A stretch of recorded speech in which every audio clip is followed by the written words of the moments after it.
Eligio Sardiñas Montalvo, also known as Kid Chocolate, was a Cuban boxer who achieved significant success in the 1930s. He had a professional boxing career from 1927 to 1938 with a record of 136 wins, 10 losses, and 6 draws. Kid Chocolate had 51 wins by knockout and was also recognized in Ring magazine list of boxers with over 50 career knockout victories. In 1991, he was honored with induction into the International Boxing Hall of Fame. Sardiñas was also known as the Cuban Bon. He cultivated his fighting skill by studying old fight film in Cuban and sparring with boxing legends like Benny Leonard and Jack Johnson before starting his amateur boxing career.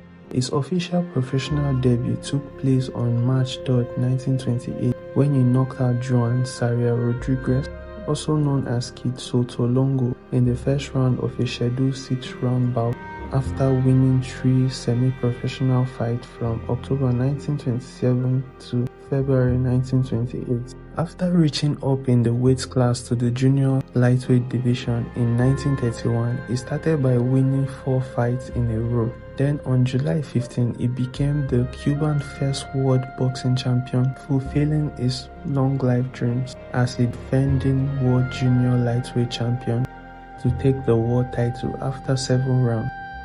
He also had 5 bone title wins, including a rematch with Scalfaro with a first-round knockout.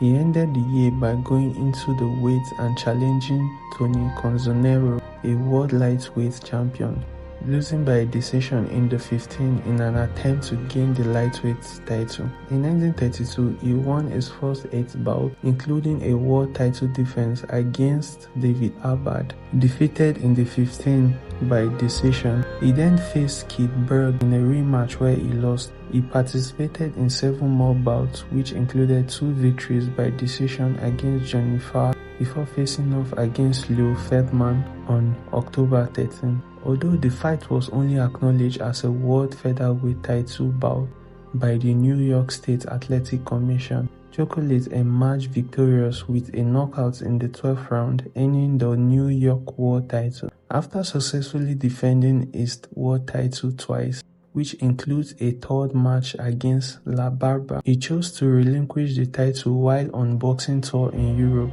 where he fought in Madrid, Barcelona, and Paris, winning all bouts by decision. However, upon his return to America, he suffered a knockout defeat in 2 rounds in a rematch against Canzonero. On December 25, 1933, Frankie Click defeated Kid in a junior lightweight boxing championship at the Arena in Philadelphia.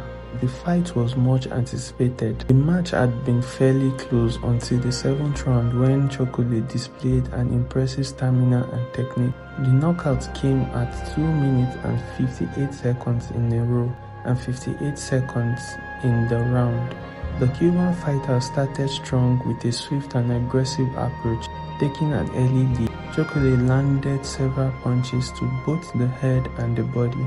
It is possible that his recent knockout from Tony Canzoneri had lingering effects on his performances. Despite this, Chocolate managed to retain his featherweight championship in New York. Kid Chocolate later hung his gloves and retired shortly thereafter, but in 1934, he came back into the ring, winning 47 of his next 50 bouts. He also received another world title attempt and felt abandoned by boxing Ella. He retired again in 1938. Kid Chocolate enjoyed the city nightlife. However, when he stepped out of boxing, he went back to Cuba and lived a quieter life.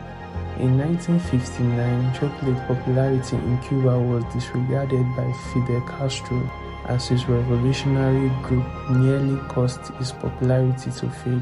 In the late 1970s, the Cuban government finally acknowledged Chocolate's accomplishments and granted him a modest pension. Former WBO middleweight champion Peter Quillin, an American of Cuban descent, carries the nickname Kid Chocolate in honor of Sardiñas. Kid Chocolate was a huge fan and admirer of Sugar Ray Robinson and his boxing style. According to former Cuban journalist, Robinson incorporated much of Chocolate's graceful flair and slick movements into his own technique. Robinson even stated that he had never seen anyone box like Kid Chocolate before. By studying Chocolate's style, Robinson was able to combine elements of both Joe Louis and Kid Chocolate in his own boxing style, mixing Louis' powerful punching with Chocolate's stylish movements and balance. Unfortunately, Kid Chocolate passed away in 1988 in the house he purchased for his mother during his championship days.